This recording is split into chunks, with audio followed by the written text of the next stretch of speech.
Assalamualaikum warahmatullahi wabarakatuh. Selamat malam. Kembali lagi bersama saya Muhammad Iqbal Al-Ghifarik dalam Violet Survivor. Pada kesempatan kali ini, saya akan memperkenalkan kepada para survivor tentang sesuatu yang sangat penting dalam survival, yaitu konsumsi.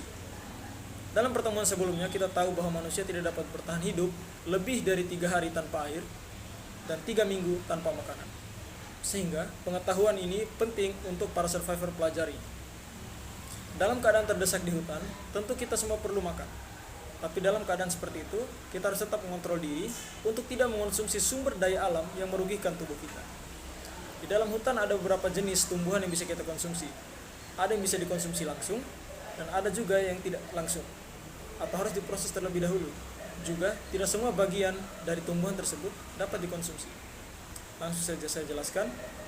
Tumbuhan pertama adalah senggani. Tumbuhan senggani dapat kamu makan saat pendakian. Tanaman ini harus direbus terlebih dahulu agar bulu yang terdapat pada daun senggani dapat hilang seketika.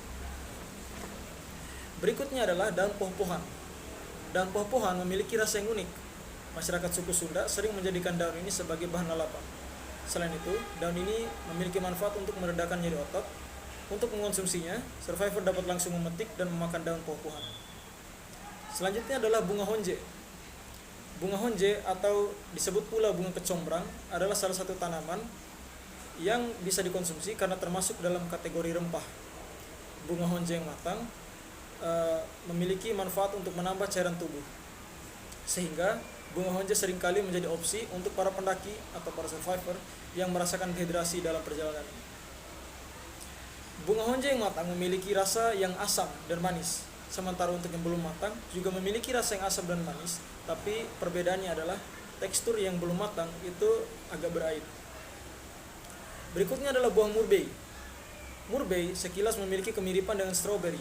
Buah murbei dapat menghilangkan dahaga, sehingga survivor yang menemukan buah murbei biasanya mengonsumsi 1 atau 2 biji buah murbei. Buah murbei dapat ditemukan di wilayah gunung dan hutan. Terakhir adalah ilalang atau alang-alang. Ilalang adalah tumbuhan yang tidak semua bagiannya dapat dimakan.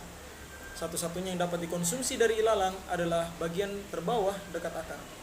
Cara mengonsumsinya sama seperti menikmati tebu. Rasanya manis dan tumbuhan ini bermanfaat untuk menghilangkan diare dan mimisan. Jadi sekian untuk tumbuhan yang dapat dimakan dalam keadaan terdesak di hutan. Berikutnya saya akan menjelaskan tentang cara kita mendapat air di hutan. Air adalah unsur penting dari bertahan hidup. Jadi survivor akan mempelajari cara mencari air dan cara memfilter air hingga bersih dan dapat dikonsumsi.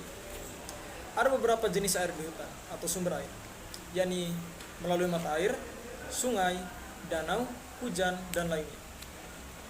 Tidak semua air dapat dikonsumsi. Air yang telah bercampur dengan benda kotor seperti tinja hewan, bangkai, dan air yang sudah terkontaminasi racun tidak dapat dikonsumsi. Maka dari itu, survivor harus mempelajari cara sederhana menyaring air. Beberapa tahap yang bisa kita lakukan untuk menyaring air adalah: yang pertama, siapkan 2 wadah. 1 wadah diisi dengan batu kerikil sebagai bahan penyaring dan membantu aerasi oksigen, pasir untuk menahan endapan lumpur, arang sebagai penyerap partikel halus, ijuk untuk menyaring partikel yang lolos dari lapisan sebelumnya. Yang kemudian, wadah yang sudah diisi tadi berfungsi sebagai penyaring, diletakkan di atas wadah lainnya. Ke bagian bawah wadah penyaring dilubangi sehingga air dapat mengalir ke wadah tempat air ditampung. Wadah tempat air ditampung itu nantinya akan berisi air yang bersih dan dapat dikonsumsi. Jadi demikian cara untuk menyaring dan mendapatkan air yang bersih. Silakan survivor praktikkan sendiri teknik penyaringan ini di rumah. Semoga berhasil.